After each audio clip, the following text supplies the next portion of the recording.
उस डायरेक्शन में वहां के पूरे लोगों को साफ करते हुए निकल जाएगा। परमाणु बम घातक इसलिए होता है कि उससे बहुत सारे हानिकारक चीज निकलते हैं। अब असली तबाही होगी अगले दिन। एम में सुनिए, पीएम में मरिए। जहाँ पे परमाणु बम फटा रहेगा ना, वहाँ 10 साल बाद जाके अगर गलती से वहाँ की मिट्टी उठा लिए ना, तो आप यमराज को प्रणाम करके आए। इससे सबसे बड़ा खतरा जो होता है ना,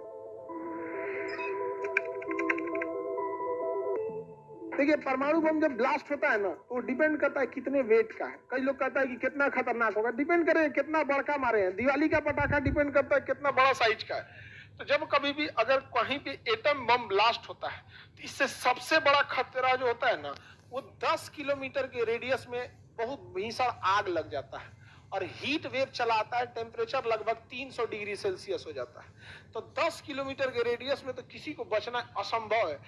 100 डिग्री सेल्सियस में पानी खोलता है, किसी के ऊपर आप फेंक दीजिए ना, बचेगा? नहीं बचेगा। 3rd डिग्री बर्न हो जाएगा उसको। जैसे ना आग लगता है ना, जलता है तो 1st degree, 2nd degree, 3rd degree जलने के बाद आदमी को बचना बहुत ही मुश्किल होता है। तो 10 किलोमीटर के रेडियस में टेम्परेचर कितना कर देगा?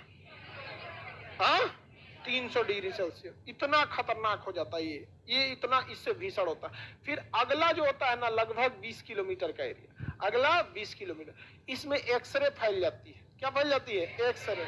कितना? एक्सरे। देखिए एक्सरे का मापक होता है रोंटगन। क्या होता है? रोंटगन। क्या होता है? रोंटगन। लगभग 250 रोंटगन का एक्सरे फैल जाता है। 250 रोंटगन का एक्सरे फैल जाता है। 6 रोंटगन के एक्सरे पे डॉक्टर हम लोग का एक्सरे लेता है। 6 रोंटगन पे, 4 या 6 रोंटगन पे लेता है तो अंदर तक का हड्डी देख के चलाता है कि हड्डिया पे क्या हुआ है। 250 रोंटगन मारेगा ना तो पूरा उधिया जाएगा आदमी, यहाँ पे खाली हो जाता है शरीर। 20 रोंटगन से ज्यादा एक्सरे पे इंसान की मौत हो जाती है। और परमाणु बम से कितना निकलता है? 250 रोंटगन। आपका एक्सरे हो जाता है, दिखता है। अरे ऐसे खड़ा थे, अचानक एक्सरे हो गया, आपको कुछ दिखता भी है? एक्सरे एक प्रकाश है जिसे हम देख नहीं सकते हैं। जैसे सीसीटीवी कैमरा से निकलने वाला एक इंफ्रारेड, वो भी एक प्रकाश है जिसे हम देख नहीं सकते हैं। तो एक्सरे निकलेगा कितने रोंटगन का? 250। इसकी खोज रोंटगन ने किया था, इसलिए इसका नाम ही हो गया रोंटगन। एक्सरे की जब खोज किए थे ना, तो एकदम खुश हो गए थे, ये भगवान मिल गई। लो नाम क्या रखे? तो नाम रख दिया एक्स। नहीं, एबीसी मैथ पढ़ते हैं लोग, तो मान लिया कि एक्स। समझ में आया कि नहीं? क्या मान लेते हैं? एक्स है। किसी को दिक्कत? एक्स। तो इसका 250 रोंटगन का क्या निकलता है? एक्सरे निकलता है। इतना भीषण होता है। इसके बाद निकलता है गामा रेज। क्या निकलता है? Gamma rays. ये अगले 20 किलोमीटर तक क्या जाएगा? Gamma rays. समझ आ गया कि नहीं? कहां जाएगा? Gamma rays. अब ये गामा रेज शरीर के सबसे गहराई तक जा सकती है। गामा रेज, गामा रेज ये भी क्या? एक प्रकाश है। हमें दिख सकती है? नहीं। सबसे घातक इसमें क्या होता है? Gamma rays. सबसे घातक शरीर के सबसे गहराई तक जाता है गामा। यही सोचा कि सबसे बड़ी खराबी ना क्या, हमारे शरीर में ना डीएनए है। हमारे शरीर में क्या है? डीएनए। और हर डीएनए के बाद अपना इंफॉर्मेशन है कि उसे क्या करना है। ये जाके इंफॉर्मेशन चेंज कर देता है। क्या करेगा? इंफॉर्मेशन चेंज कर देगा। तो कहीं ना कहीं की सप्लाई रुक जाएगी, दिखना बंद हो जाएगा, हार्ट धड़कना बंद हो जाएगा, किडनी काम करना छोड़ देगा। 2-4 दिन के अंदर आपको गामा रेज क्या कर देगा? मार डालेगा। सप्लाई चेंज कर देगा। जैसे इस क्लासरूम में खूब ज्यादा चूहा छोड़ दिया जाएगा, जहां तहां से वायर जाके काट देगा। समझ में गया? पूरा क्लास तहस नहस हो जाएगा यहाँ पे। तो गामा रेज क्या हो जाता है? ज्यादा घातक हो जाता है। सबसे घातक क्या हो जाता है? गामा। और इसके बाद आता है फॉल आउट। नाम किया फॉल आउट। फॉल आउट जो धुआं होता है, फॉल आउट, जिसे आपतन कहते हैं। आपतन जो धुआं होगा, ब्लास्ट होगा तो जो धुआं होगा, वो धुआं में बहुत ज्यादा मात्रा में क्या मिला होता है? Gamma rays. वो जिस डायरेक्शन में जाएगा उस डायरेक्शन में वहां के पूरे लोगों को साफ करते हुए निकल जाएगा।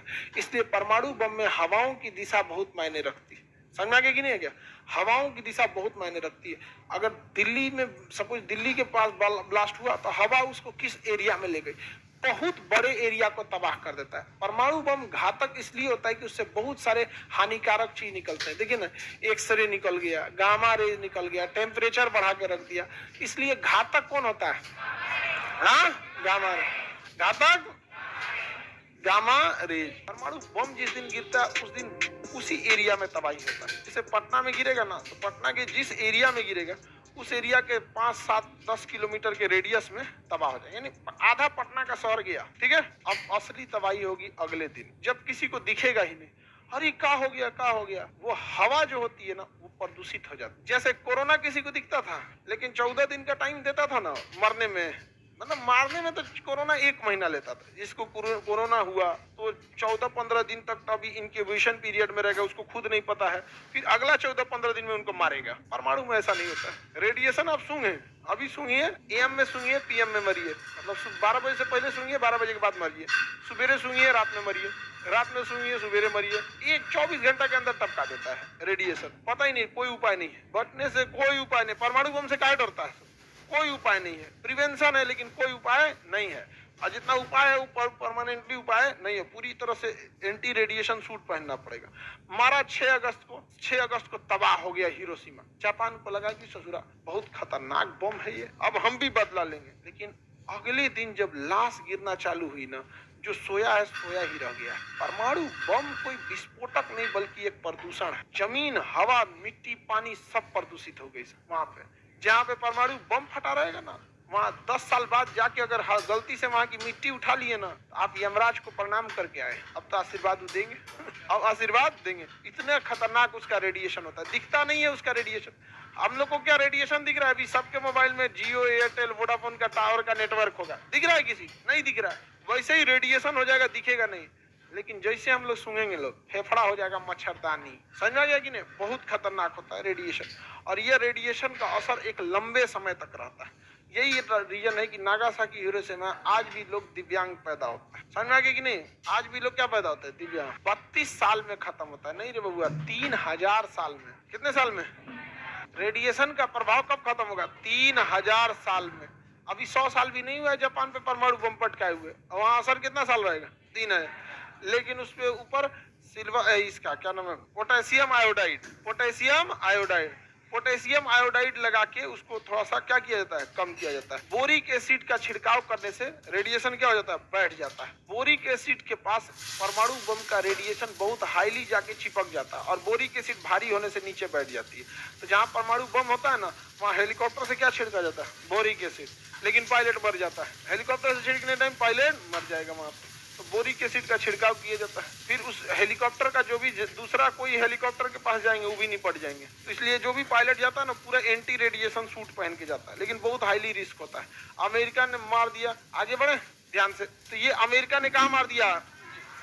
नागासाकी और हिरोशिमा। अब 15 अगस्त को फिर मारने वाला था। 15 अगस्त को क्या मारने वाला था? तीसरा मारने वाला था, क्वेटो पे। कहा जी टोक्यो पे मारेंगे या तो क्वेटो पे मारेंगे, सरेंडर कर दो। इतनी ज्यादा जान गई थी ना जापानियों की, इतनी ज्यादा, लाश बिछाने के लिए नए नए शमशान घाट बनाने पड़े थे, नया। और उसके बाद उसमें लाइन लगती थी। सवेरे कोई अपने रिश्तेदार का लाश लेके खड़ा होता था ना, तो उसको भी रेडिएशन है, शाम को वो अपने मर जाता था। मतलब कोरोना का सेकेंड वेव आप देखे थे ना, हाँ, उस समय किसी को अपना बिजनेस, रिश्तेदार, पढ़ाई लिखाई कुछ याद आ रही थी? बहुत उठ पड़ा। सेकेंड वेव में हम अपने स्टूडेंट सबको अपने गाड़ी से भेजे थे, उनकी बॉडी, जिनको पढ़ाए थे लोग, उसमें एक घर से 2 लड़कों का रिजल्ट हुआ था। बड़ी खुश था सब, सर हम लोग का रिजल्ट हो गई। बाद में उनकी डेथ हो गई। हम अपने गाड़ी से भेजे थे, उस समय गाड़ी भी नहीं मिल रही थी यहाँ पे, और ना मिल भी रही थी तो कुछ लोग एक्सेप्ट करना, उसके रिश्तेदार सब नहीं उठा रहे थे। अजीब टाइप का हो गया था यहाँ। मतलब पीपीटी किट उठ दिए लोग कि जाओ भैया ले जाओ, कम से नहीं उठाया। तो आदमी जिसको पढ़ाया है उसको आदमी कैसे छोड़ दे? फिर उसको गाड़ी में भेजा, उसके घर